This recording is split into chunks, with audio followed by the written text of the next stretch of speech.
All right, well, welcome to the 2020 Local Legends. We're really excited to have you here. And there are a few people we would like to thank before we begin the program. We have our many patron sponsors and supporters for the program, and you will actually see their names at the beginning. We've got some thank you slides and then some well wishes to Gene. Bruce Himmelblau, at Blue Sky Productions taped and edited this show.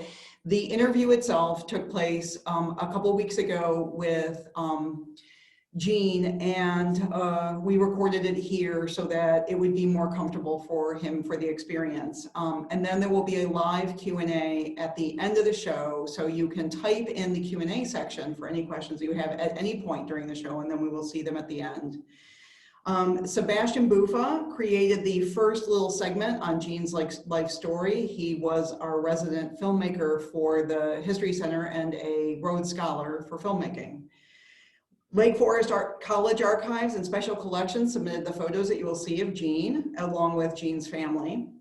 Dartmouth College Archives also submitted photos since Gene spent some time there. And then the Local Legends Committee, without whom none of this would be possible. Katie Hale, Tom Hunter, Otto Georgi, Jan McDougall were the ingenuity and creativity that put together this program. And then our co-chairs, Kim Placentino and Maria Westrop, for their leadership and guidance through this whole thing. We thank them for the hours of effort that went into this, and we hope you enjoy it.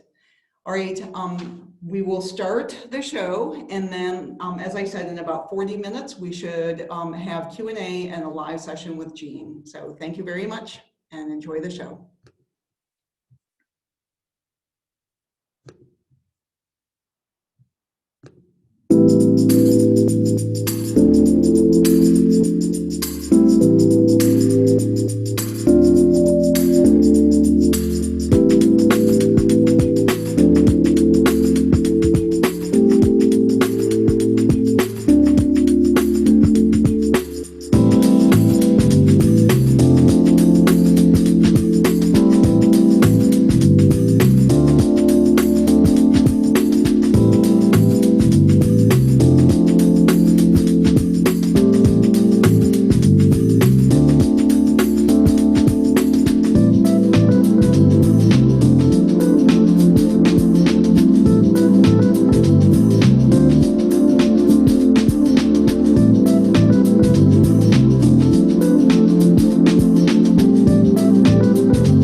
Hi, Gene.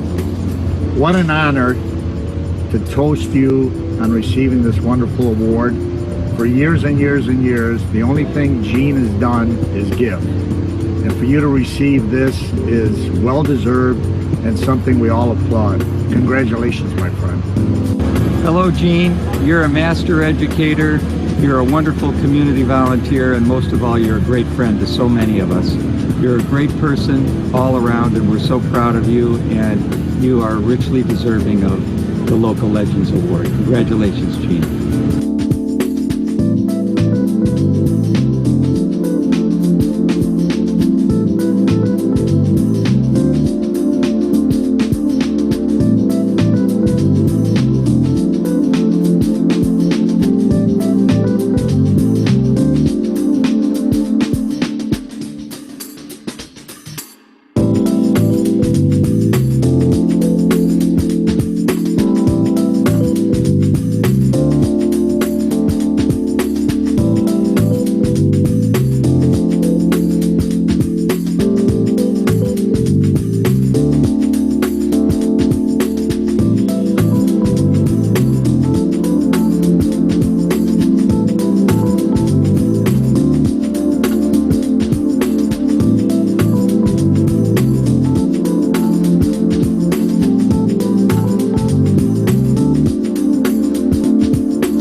We admire and respect you and thank you for all you've done for our community.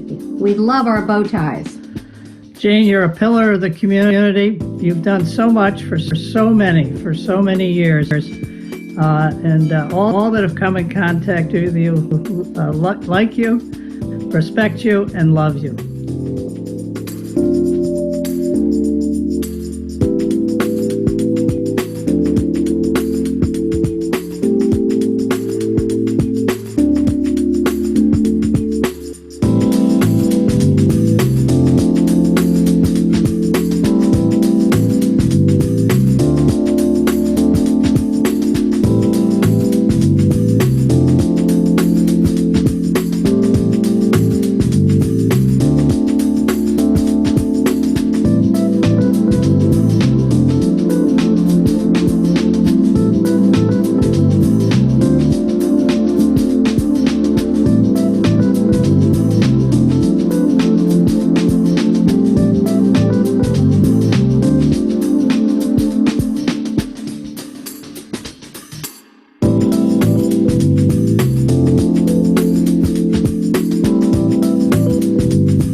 My name is Eugene Hotchkiss.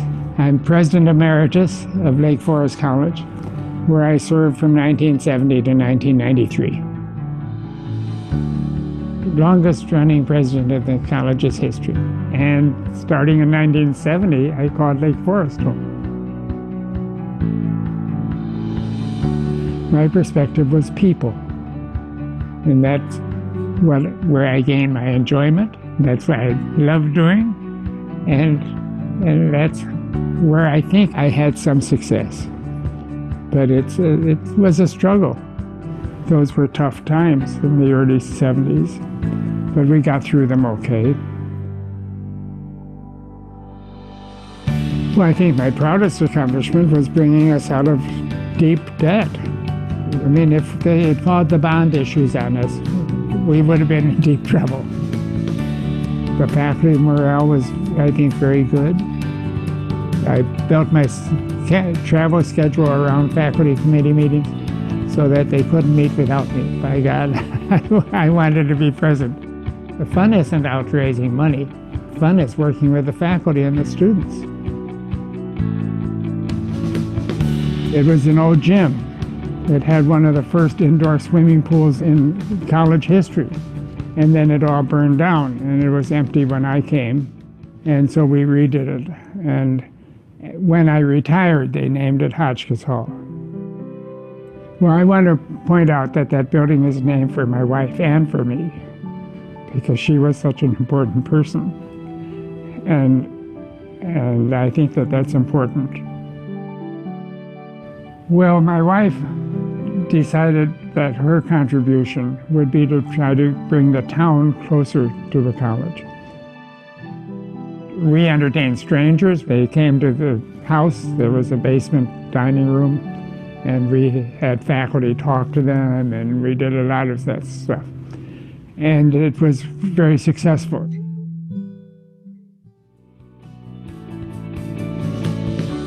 It's a charmed community. I have enjoyed it, every bit of it.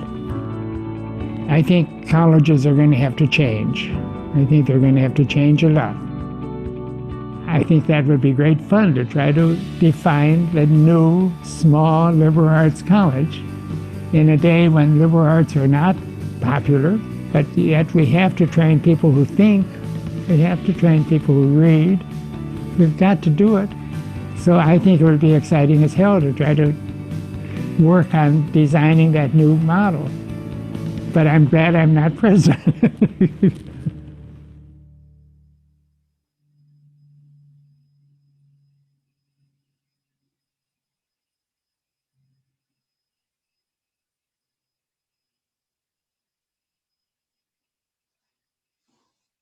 So, Gene, you are a twin, which I am a twin. back in those days was quite unusual. What impact did that have on your life, what you wanted to do? Well, of course, it had a lot of impact originally because nobody could understand us because we had our own language. And my parents thought that was cute, and so they encouraged it, which was a mistake. So we needed to go to speech lessons before we went to kindergarten and try to be able to communicate with people. One doesn't know how different it is to be a twin because you aren't different. I mean, you don't know what it would be like not to have a twin. But certainly we always were together up until the war came and my parents separated us for the second 2 years of high school. Your pediatrician had a theory about polio, about kids should not get overtired. And so the advice was your mother wanted you guys to read, and she offered you and your brother the Bible or the Book of Knowledge. And which did you pick? The Book of Knowledge. My mother had tried to sell the Book of Knowledge, by the way, to get a little money. And it didn't. She sold one set, but unfortunately she had to buy a set before she could sell them. So she lost money on the thing. But no, I read the Book of Knowledge. And what impact, why did you pick that one, and what impact did it have on you? I don't know if it had any impact. I think my mother was a reader. She read everything, and so I think that started me in reading a lot. And maybe it helped lead me to the history major. It had lots of pictures. Not bad. Yeah. You were a Dartmouth family. What was it about history that appealed to you? I went to college not knowing what I was going to major in. In those days, you didn't choose a major till you were a junior. And I'd had a history course along the way, and I enjoyed it. And so I just decided I would take more history courses. You pause in your academic career, in a sense, to go into naval intelligence as a naval intelligence officer. I couldn't find much information about that, so I thought it must be something super top secret or something really dull. Can you talk about it? What did you do? Well, it was, in those days, it was somewhat secret because it was communication intelligence. And I went to intelligence school. Of course, I had been assigned to a ship, and Korea came on after I graduated from college and before I went to the Navy. And the Navy, in their judgment, decided that 50 young ensigns should go to intelligence school. So I went to intelligence school. The Navy does everything alphabetically, so of course my twin brother went with me. We both went to intelligence school, and we analyzed communication intelligence because it had been so poor before Korea. Nobody was expecting Korea, and so they thought that they should ramp up their intelligence program. I don't think I added very much. I went to school for 6 months and then in Anacostia, had a ball living in Washington, D.C., and then went to the Pentagon for a year. The great advantage of it was that I got the GI Bill.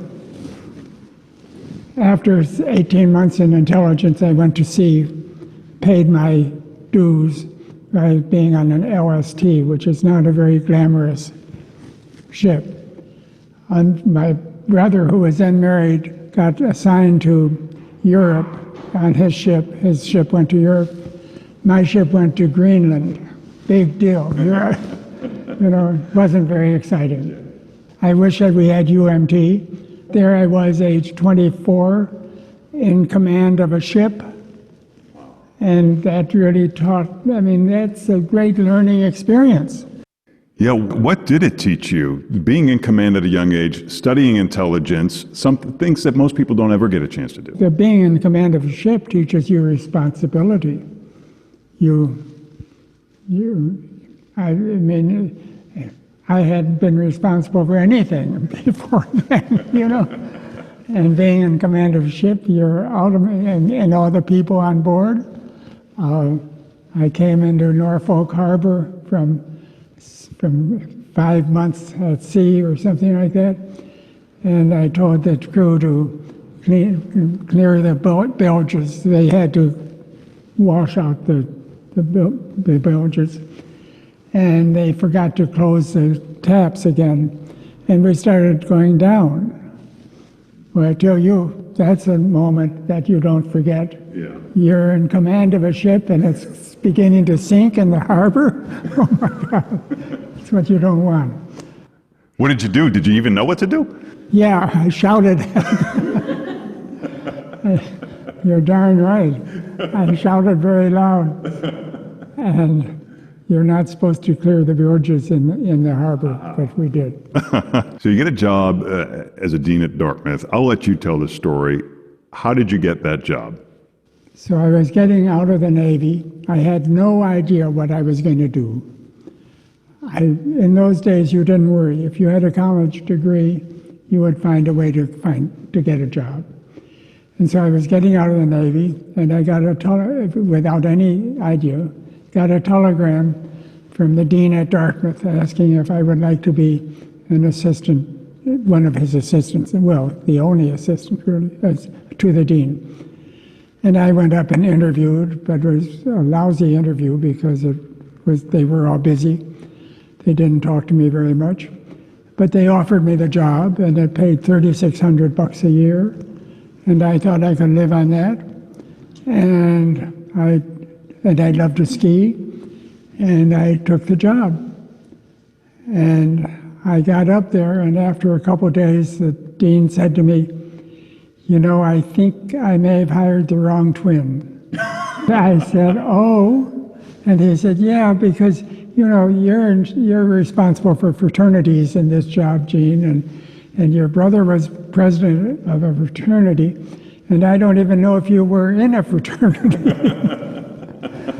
But I was there, and I took the job, and he couldn't get rid of me. And it worked out pretty well. I spent 2 years at Dartmouth as an assistant to the dean and assistant dean, then went off. I decided I liked higher education administration. Went to summer school. Well, it's a long story. I went to summer school in Minnesota, and they told me I wasn't capable of being a dean, and I should do something else. And so I didn't go back there. So then I ended up at Cornell, where I got my PhD. You have a reputation of relating well to students and genuinely showing a concern for other people. That's a skill that some people never develop or are constantly trying to develop. What is it that you did with students that maybe others don't do or that they miss? Don't get me wrong, all the students didn't love me. Well, I love to talk to students, and I would talk to them informally. As you may know, the president's house here is on campus. That's both an advantage and a disadvantage. Or it was on campus when I was president, no longer is. And I rode my bicycle to college every day and back. And I would talk to students along the way, and they would talk to me. We had our set twos, obviously, but mostly I enjoyed the students. Mostly I enjoyed them until, well, I enjoyed them. Let's not go to the until. Well, when you relate to them in that way, I think they feel like you respect them. Yeah, they did, you know, they liked me very much. They grew marijuana in my front yard. That's okay. And I have to admit, I didn't know what it was. The student told me what it was. Well, we got rid of that.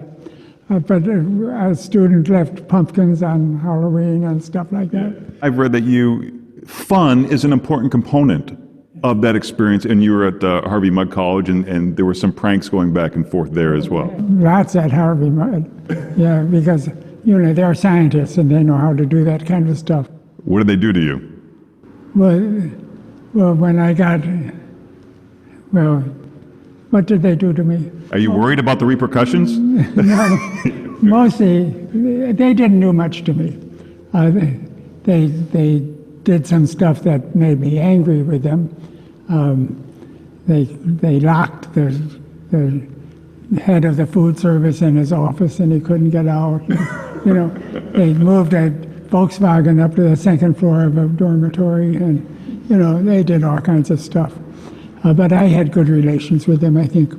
It was a very small college when I went there. Only 3 classes, I think. And we had no deans in the dormitory or anything like that. You know, I appointed head residents, and they took responsibility, and it worked. So you come to Lake Forest College in 1970. There's a lot going on in the world: war, racial tension, protest.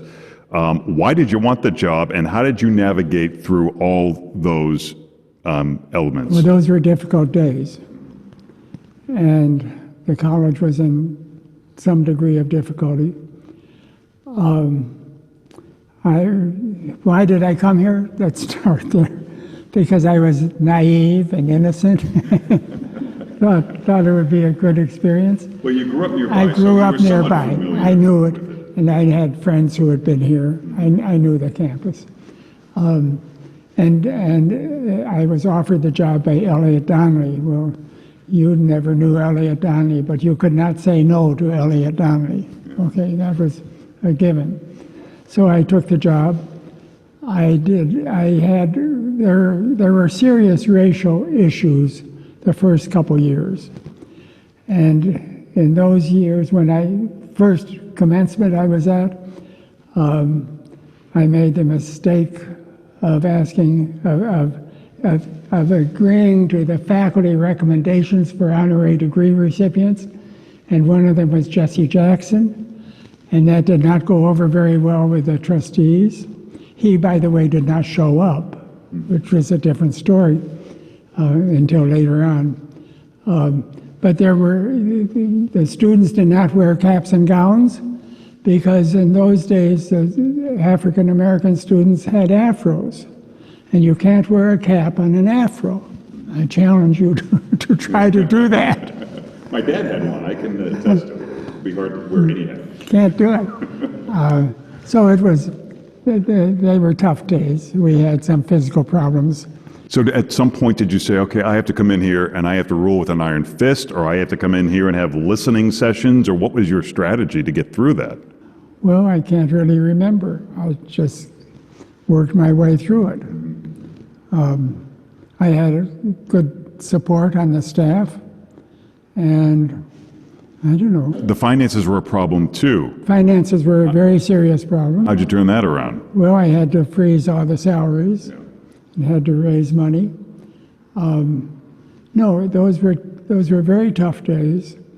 I think it's fair to say that I saved the college, but I didn't raise enough money. When morale was low, you did open a pub on campus. That you must have been a hit. There were bowling alleys down there, and I opened up a pub in the bowling alley. But the drinking age was 18 at those days. When it became 21, we had to close it. The students all, I lived on the way to South Campus, and so the students passed by my house constantly. And unfortunately, the library of the house faces the campus. And so they knew what I was doing, and I knew what they were doing. You said it was important to develop a relationship with the town. Was there something broken about that relationship, and why did you feel that that was important? It was vital because we needed to rely on the town for our financial support. And I want to put in a pitch for my late wife because she's the one who really developed the relations with the town. We started a women's board. We entertained, Sue and I entertained. Our house, that house that we were in, has a basement dining room which would hold 40 people, and we would entertain total strangers and have a faculty member talk to them and bring them into the college. But that was exciting. We met very interesting people. We got to know the town.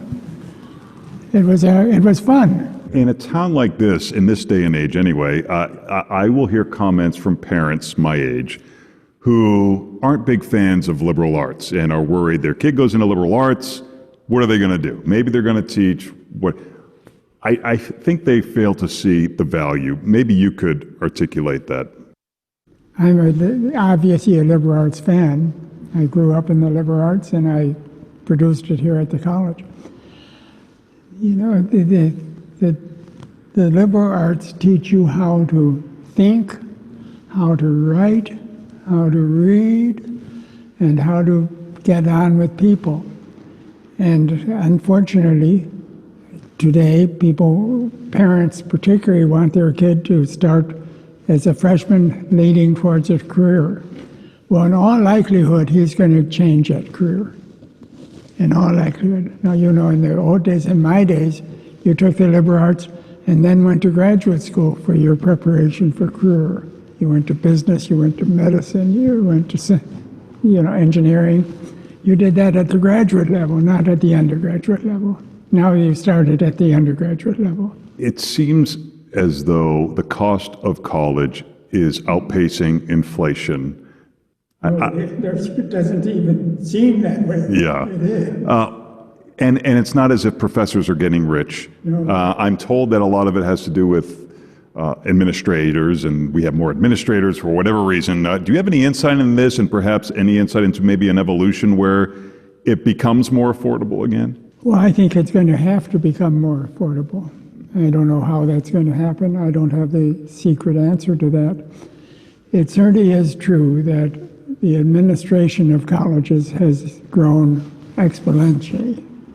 When I was president here, I think we had 2 deans of students. There are probably 10 now, I don't know. Deans for diversity, deans for career choices, deans for this, deans for that. They've taken over the old president's house and have more offices than that. So that's one of it. The government regulations are also expensive. The business office has to expand to meet all the regulations of the government. So that at Lake Forest, at least, and I think at most colleges, the athletic departments expand because you offer more sports in order to bring in more students. It's a buyer's market, guy. It's a buyer's market up until the price becomes too damn much. Then the buyer's market evaporates on you. So I don't have an answer to how one solves a financial problem facing higher ed, but they're serious. They're very serious. Two quick topics to wrap things up. The first is, it's my understanding that historic preservation was important to you on campus. I redid buildings. I didn't build any new buildings on campus because I didn't have the money. And The gym had to be quite a project, though, the Hotchkiss Hall. well, yeah, it was a hell of a project. You know, that included the original swimming pool.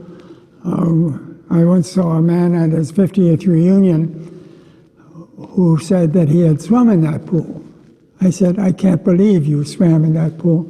It had dirt on the sides, and it was very small. And he said, yeah, I did, and if we weren't in polite company, I'd prove it to you. I went, what do you mean? He said, well, it had radiators on the wall.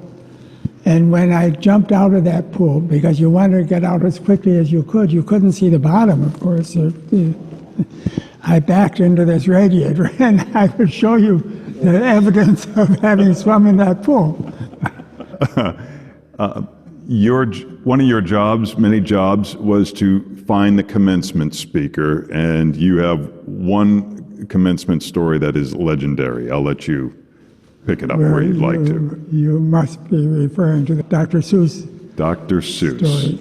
The honorary degree recipients were chosen, when I got here, were chosen by the faculty. The trustees changed that because of the first honorary degree recipients and said, Hotchkiss, it's your job to do this. Well, of course, I had to consult with the students. I consulted with students. They always wanted people who would cost a lot of money, and we don't pay any money for honorary degree recipients. And so they would say, well, you've got to do this, you've got to ask so-and-so, you've got to ask so. Well, by the time, by the time this year, by the time we came to commencement, I hadn't found a speaker yet. And the newspaper was in saying, who's going to be the speaker? I said, I don't know, you'll find out. So I had a friend who knew Dr. Geisel, who's Dr. Seuss, who knew Ted Geisel, and he had said to me, if you ever want Ted Geisel to speak on campus, just let me know, and I think he would be willing to come to the campus. So I called this gentleman, and I said, now's the time. I need Ted Geisel. Can you get him for me, please? Because I don't have a speaker, and commencement something like 10 days ahead. I mean, we were right there. And he said, I'll try. Well, it turned out, yes, Ted Geisel and his wife would be willing to come to commencement, and he would, I thought, be the speaker. But this gentleman had not made that clear. He thought, Dr. Geisel thought he was just getting an honorary degree. And so I called Dr. Geisel and said, oh, that's great that you're coming, and you only need to speak for 5 or 10 minutes. It's not a big deal. He said, oh, no, I didn't agree to speak. I said, you didn't? No. He said, I don't speak to people like that. I don't speak to classes. No. Well, by now I had to put something in the program. So I said that Ted Geisel would speak, would make remarks.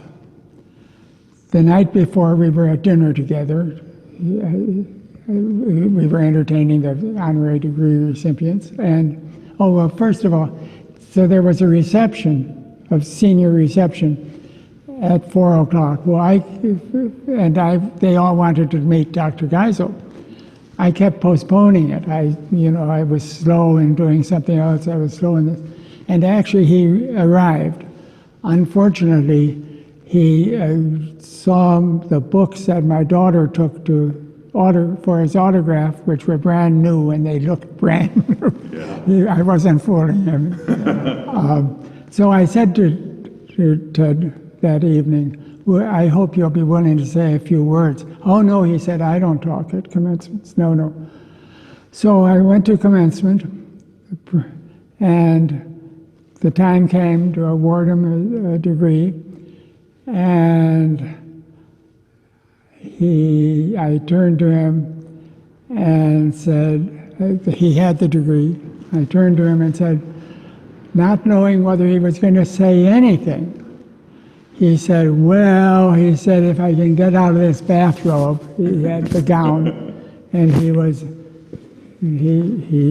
took out a piece of paper which he had written on the plane coming out. I do believe that has been debated a little bit, but not very much.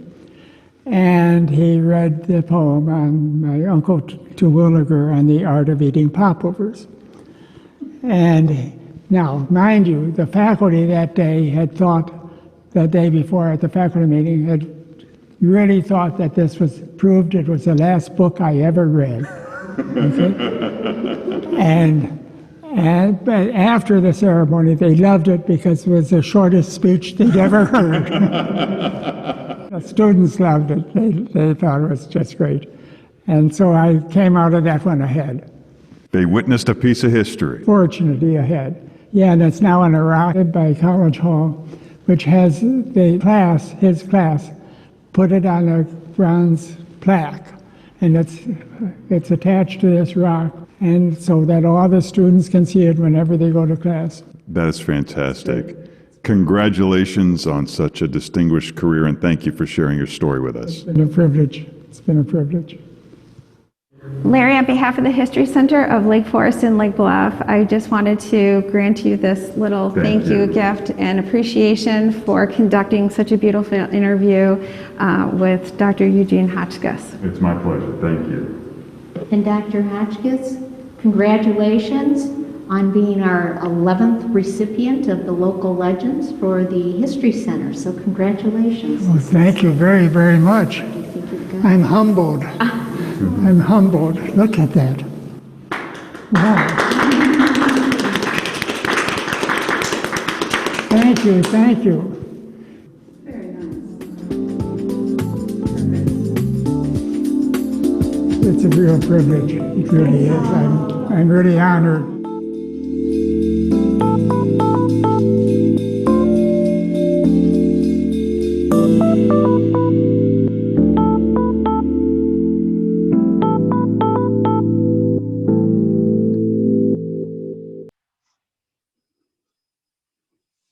Well, welcome. Thank you. It's a pleasure and a privilege to be here. All right, so we already have at least one question. All right, and we're going to get started with questions. As you have them, folks out in the audience, feel free to drop it into the little Q&A box at the bottom of your screen. All right, so Gene, I know that there were a couple things that we didn't get to during the interview, not the least of which was Ragdale. You were part of the development of Ragdale, were you not? Yes, and I was part of the transition from Ragdale becoming a home and moving into an art program. For a while, the city manages. There were 2 representatives from the city and 2 from the Ragdale board and the supervisor. And it was a good experience. And I'm proud of Ragdale. Oh, it's an amazing institution. I think I'm most proud of Croya, and I don't know if that was mentioned. No, I don't think so. Well, I was visited one Sunday by a trustee and by the mayor. And they wanted me to form an organization bringing recognition to the problems of the youth of this community. We were then suffering several suicides and, so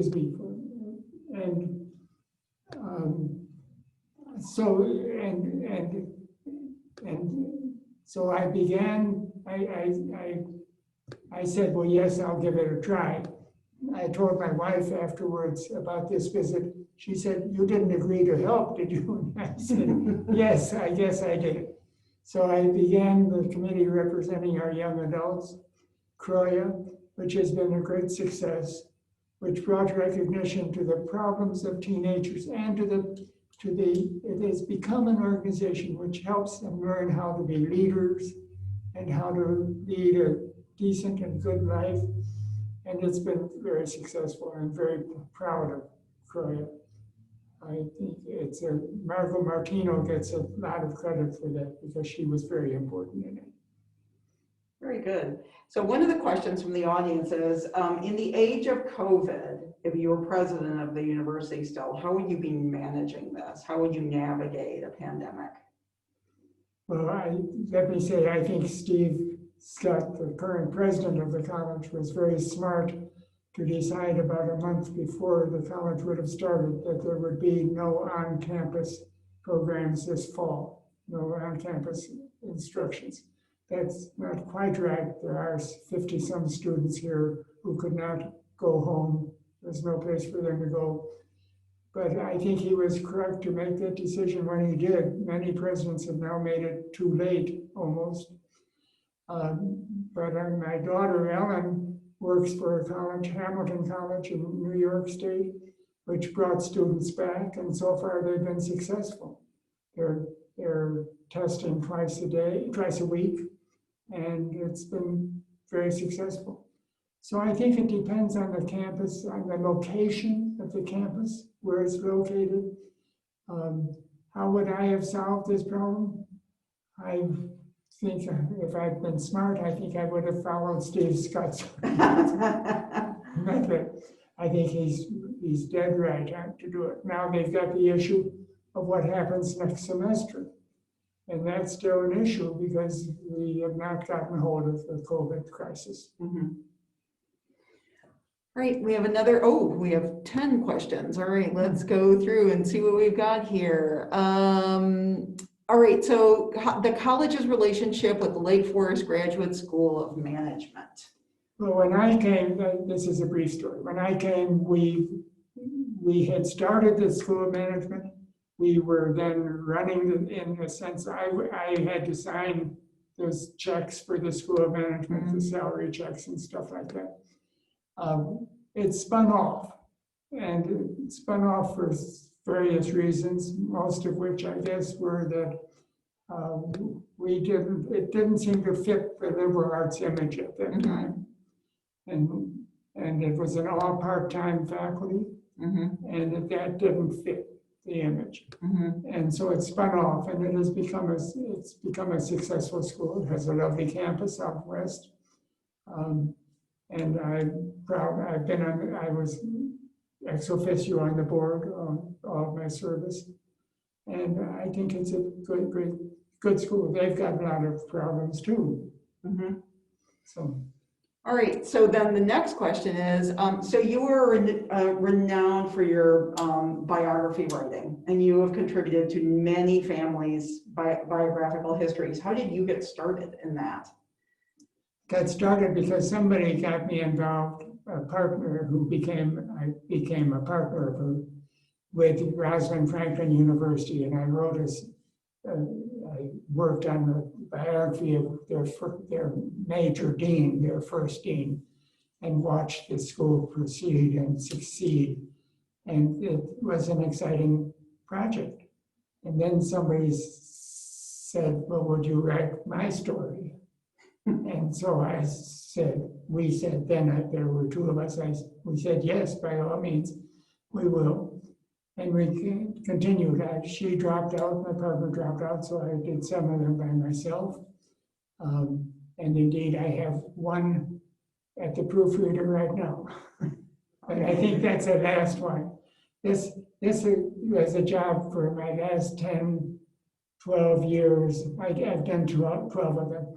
So it's a job of the last 12 or 15 years, I suppose, after my retirement. The most recent ones. Up to then, I was serving on several committees and worked trying to raise money for smaller arts colleges and stuff like that. So why do you think it's important for families to capture their history? What do you think the value is in having those stories printed and bound? Well, first of all, let me clarify that they are privately published for a few people. I'd like to say for the Christmas card list. But most of them have been published for 100 or 200 volumes, copies. And they're mostly done for grandchildren to remember the way in which their grandparents grew up. And I think that it's a real benefit for a couple or an individual to have this done and to leave it for the family to reminisce about. I had a copy of a book that my mother's family was written by somebody who ran away from high school and we went to sea, and well, I loved reading this book. The Great Adventure. It's a great adventure. And I think that the grandchildren will love reading these biographies.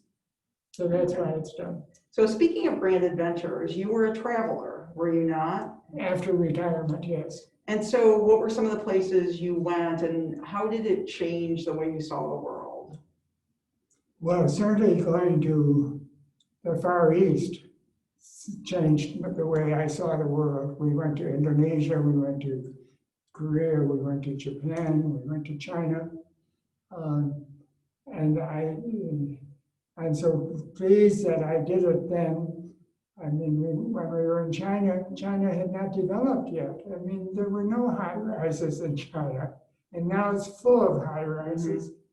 And it was just a real treat to see that society and to see it now develop as it has. Yeah, the transformation was amazing. And Indonesia was great. It was exciting. I wish we traveled more. I wanted to go to India. My wife had traveled around the world by herself before we were married. And she'd been to India and she didn't want to go back to India. So we didn't go to India. So, but we went to Europe. I'm sorry that we never went to the Southern Hemisphere, except maybe, well, I did in the Navy, but just for overnight or two. But we never explored Chile or Brazil, and we never explored those areas, and I've never been to Africa except for Egypt. So, yeah. Well, still, you covered quite a bit of ground. Yeah. All right, so what do you think was your biggest achievement at Lake Forest College? Biggest achievement at Lake Forest College? Surviving. Keeping it afloat. No, me. Oh. Me. The biggest achievement? Well, the biggest achievement was continuing the strength of the faculty, because I inherited a very strong faculty. Continuing the strength of the faculty and making it possible to afford the college, which I think I did to an extent. I wish that I had raised more money, but I didn't. So that's just where it was. So now it's up to others to do that. Now, you also were part of having the Bears on campus, were you not? Yes. And so how was that? How did that go, internally within the college, and then, how did the community respond? Well, let me say that some parents would come to me on occasion in the summertime before the school started and say, the students are so big. They were looking at the Bears who were here for summer camp. And so the Bears were loved by most, not all, but most of the town. And I think it was a great thing for the town. And they've now sort of disappeared because they're out west and one doesn't see them as much. And they, but in those early days of my administration, Papa Bear Hallis was still alive. We gave him an honorary degree. It was great. It was a wonderful marriage. Oh, here's a good question. Totally changing subjects. Great. Who taught you how to tie a bow tie? And for those of you who have not seen it, please watch the Tie Went On with Gene, our singularly most popular video that we've ever done for the History Center, with several thousand views. I have no idea. I think I just experimented and experimented. I have no idea who taught me how to farm. And so how long have you been wearing them? What? So how long have you been wearing bow ties? Like since young adulthood? Oh, no. The video showed some pictures with me in the long time. Yeah. No, most of the time, I think maybe all the time I was at the college, I wore a regular 4-in-hand tie. In part because there were some that were made for Lake Forest alums, and I wore the Lake Forest tie a lot. Then I just got bored with those ties and decided I should do something else. And so I started tying bow ties. And I think I must have read someplace how to do it because it's complicated. It's not easy. So who taught me? I self-taught. And well, very good. And now you've taught thousands of others. Well, I don't think they could learn from that. Well, I know they're trying. Yeah. All right, so you had a position that you were appointed to by the Illinois Supreme Court. Can you Yes. explain a little of what that was? Well, I think this was shortly after I retired, or maybe it was when I was still president. I was appointed to the ARDC, the Attorney Registration Disciplinary Committee or something like that. And we met to talk about problems of attorneys who might be doing things they shouldn't do and the rest. It was exciting to me because I met the other members of the committee. There were probably 6 of us. Mostly came from major firms in Chicago. Many of them were lawyers. And it was just an exciting extracurricular opportunity for me to learn something about something totally different. Mm-hmm. And I enjoyed doing it, and I was privileged, and I felt flattered that they would want my counsel or wisdom. Very good. All right, let's see, because we've got a couple more questions that have come in. All right, so Gene, you came into Lake Forest College in a turbulent time, and this is a turbulent time. Any thoughts on sort of insights, comparisons, what's different, what's the same? I know that you had said in the original video, in the interview with Larry, that, you know, colleges really need to change. What are some of the things that you think, besides cost, are there any other things that they really need to address? Well, I think they have to address the sense of mission. And the sense of mission has, in my opinion, gotten somewhat confused. We can't decide whether colleges are training institutes or whether they're intellectual institutes.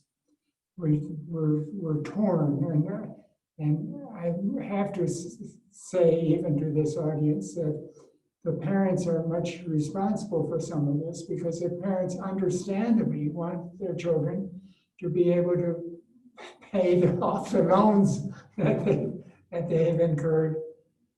Right. By going to college. I understand that. But in doing so, we're losing something. And I've suffered. I think what the college has just announced, Lake Forest has just announced, marriage of sorts with Rosalind Franklin University, which I think is very wise. They talk about a 3-2 program or something like that with Rosalind Franklin, including nursing and various healthcare things. And after all, we're only 5 miles apart. I think that that's very wise. But I also, as I think about the college becoming more, possibly more career-oriented, I think that we have to be so that we save the honors colleges, the colleges, those branches of a college which really concentrate on the intellectual development, the value structures of the students, and postpone for now,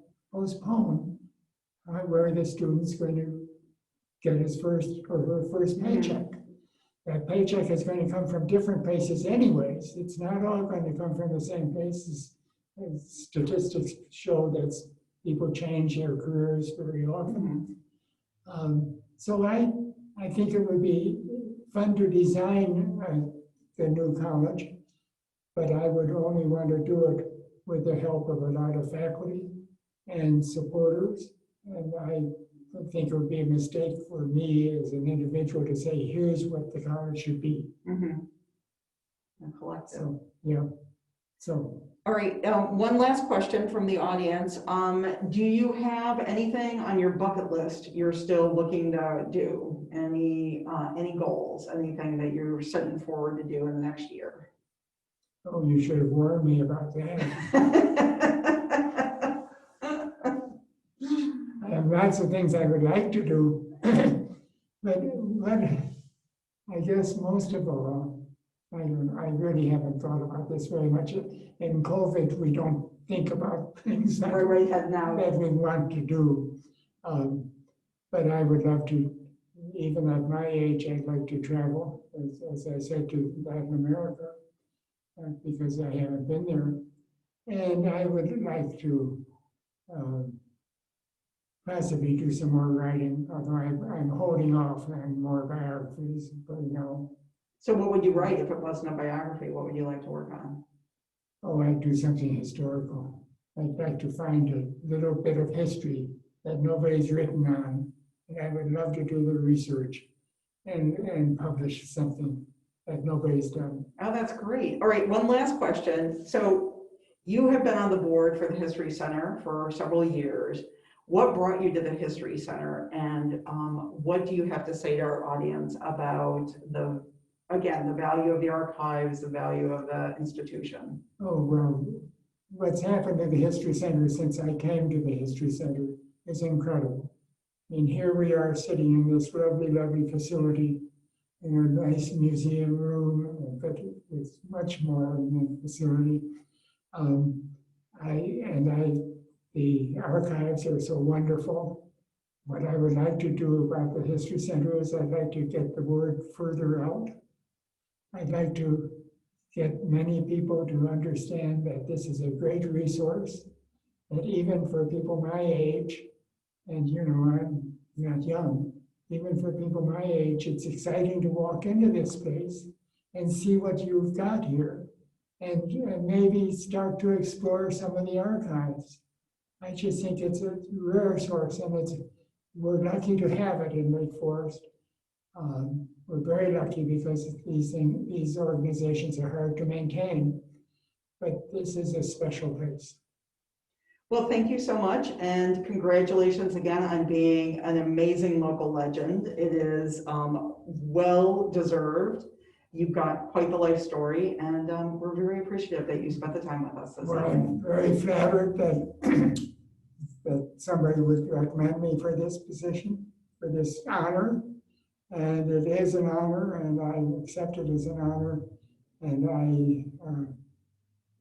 I hope that those people who have foolishly decided to listen to me tonight, that those people will find their way here to see what you all have.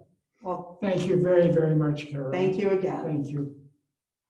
And thank you all. We're very appreciative to all of you for contributing and for being part of this evening. And this recording will be available to watch. We'll have it posted probably in the next couple days. And again, we're so thankful for all of your support.